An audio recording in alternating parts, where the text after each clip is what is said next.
Exercise 3.2 का पहला question है, form the pair of linear equation in the following problem and find their solution graphically. ठीक है, आपको क्या करना है, ग्राफिकली इनका सॉल्यूशन भी ढूंढना है और इक्वेशन को फॉर्म भी करना है। तो ग्राफ की मदद से करना है, ना कि सॉल्व करके। ठीक है, तो पहले हम इक्वेशन फॉर्म कर लेते हैं, फिर हम इसको ग्राफ में रिप्रेजेंट करके सॉल्यूशन भी फाइंड कर लेंगे। पहला पार्ट कहता है 10 student of class x 10th took part in a mathematics quiz. If the number of girls is 4 more than the number of boys, find the number of boys and girls who took part in the quiz. ठीक है, हमसे कह रहा है ये class 10th है, उसमें 10 student हैं। तो सेकेंड सिचुएशन पे कहता है कि गर्ल्स क्या हैं, बॉयज से 4 ज्यादा हैं, यानी बॉयज जितने भी रहे होंगे गर्ल्स क्या होंगे उनसे 4 ज्यादा हैं। तो हमसे कह रहा है नंबर ऑफ बॉयज और नंबर ऑफ गर्ल्स बताइए। तो जो पूछा गया है उसी को एज्यूम कर लेते हैं। Late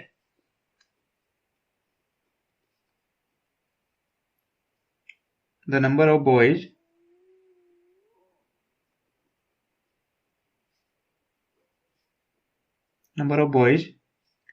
is equal to x and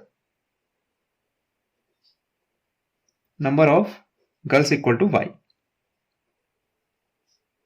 ये हमने एज्यूम कर लिया।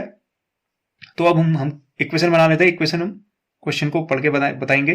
तो देखिए, पहले इक्वेशन इस लाइन से फॉर्म होगी। क्या लिख रखा है, 10 student of class x took part in mathematical quiz.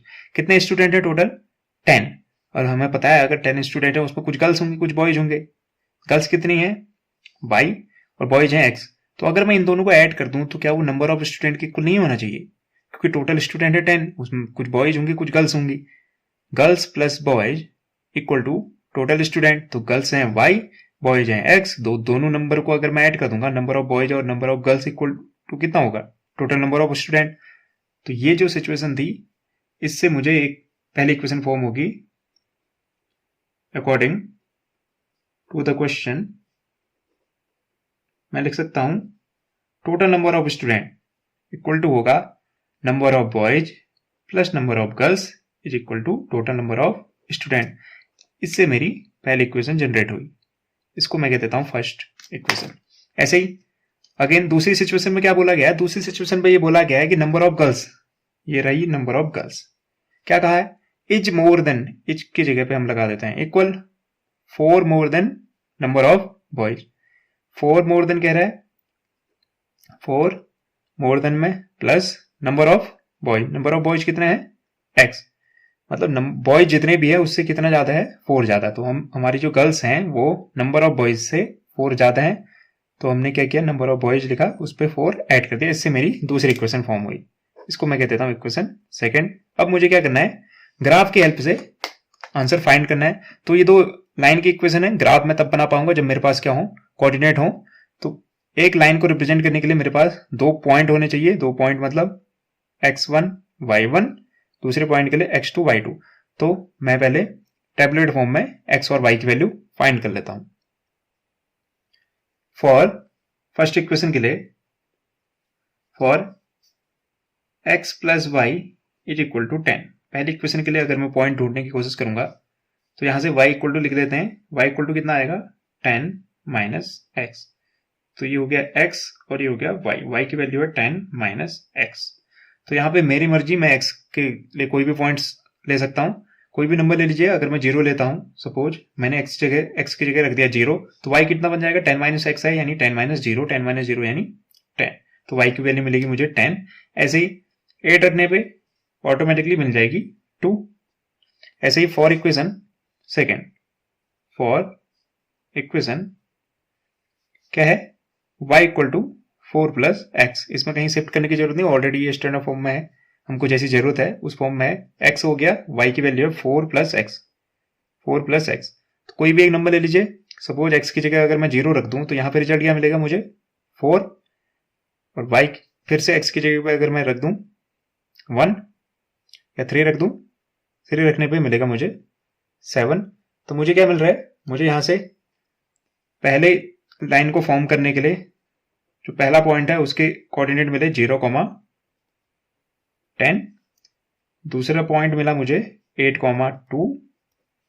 ऐसे ही जो दूसरी इक्वेशन है उसमें पहला पॉइंट फॉर्म होगा 0, 4 दूसरा पॉइंट फॉर्म होगा 3,7।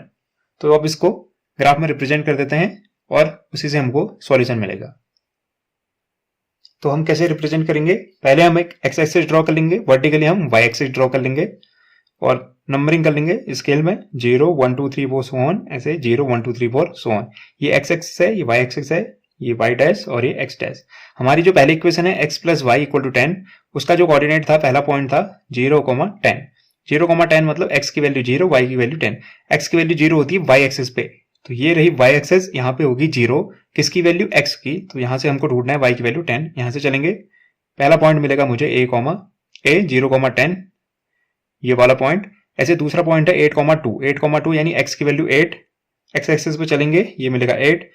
यहाँ पे आपको एक पैरेलल लाइन ड्रॉ कर देनी है हल्की सी, और फिर y एक्सिस पे 2, यहाँ पे जाएंगे 2, तो ये दोनों पैरेलल लाइन जहां पे मीट करेंगी वो पॉइंट होगा b 8,2।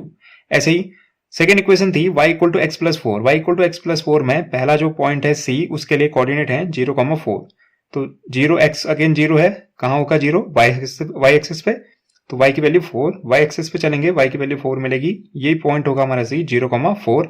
ऐसे d पॉइंट है 3,7 यानी x की वैल्यू 3, यहां से चलेंगे x की वैल्यू 3, यहाँ पे आप एक पैरेलल लाइन ड्रॉ कर देंगे, y एक्सिस के अलोंग पैरेलल लाइन ड्रॉ करेंगे। ऐसे ही y की वैल्यू है 7, तो 7 वाली लाइन ड्रॉ करेंगे, जहां पे मीट करेगी वो पॉइंट होगा पॉइंट d। अब हम इनको मिला देंगे तो हमको रिजल्ट मिल जाएगा जो सॉल्यूशन हमको चाहिए।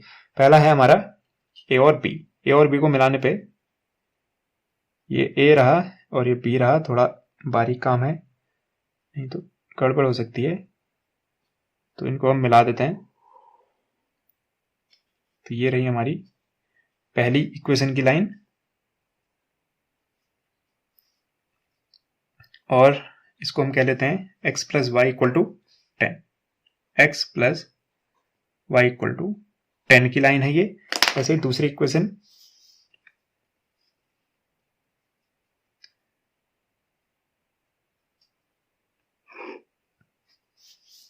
ये दूसरी इक्वेशन है, ये इक्वेशन थी y equal to x plus 4। तो हमको सीधे सीधे दिख रहा है ये कहां पे मिल रही है, दोनों एक दूसरे को इंटरसेक्ट कर रही है पॉइंट d पे। तो जो d के कोऑर्डिनेट होंगे वही क्या होंगे इस क्वेश्चन के सॉल्यूशन, यानी x की वैल्यू होगी 3 और y की वैल्यू होगी 7। x हमने क्या एज्यूम किया था, x हमने नंबर ऑफ बॉयज माना था, नंबर ऑफ बॉयज इसका मतलब कितने होंगे 3, और नंबर ऑफ गर्ल्स कितनी होंगी 7। तो हम यहां पे कह सकते हैं नंबर ऑफ